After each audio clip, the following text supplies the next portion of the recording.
கரூர் கூட்ட நெரிசல் பேரிடருக்கு காரணம் காவல்துறையினரின் மெத்தன போக்குதான் என குற்றம் சாட்டியுள்ள அதிமுக முன்னாள் நிர்வாகி சசிகலா, காவல்துறையை கையில் வைத்திருக்கும் முதலமைச்சர் மு.க.ஸ்டாலின் சும்மா வந்தோம் பார்த்தோம் என இருக்காமல் உட்கார்ந்து வேலை செய்ய வேண்டும் என தெரிவித்துள்ளார்.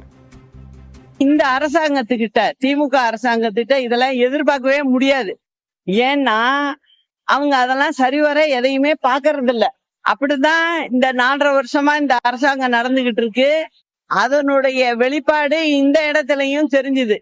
அததான் நான் பாக்குறேன். இவங்க போலீஸுக்கு ஒழுங்கா இந்த இடத்துல நடத்தக்கூடாதுங்கிறத சொல்லியிருந்தா இவ்வளவு உயிர்கள் இன்னைக்கு பலி கொடுத்திருக்க வேண்டியது இல்ல.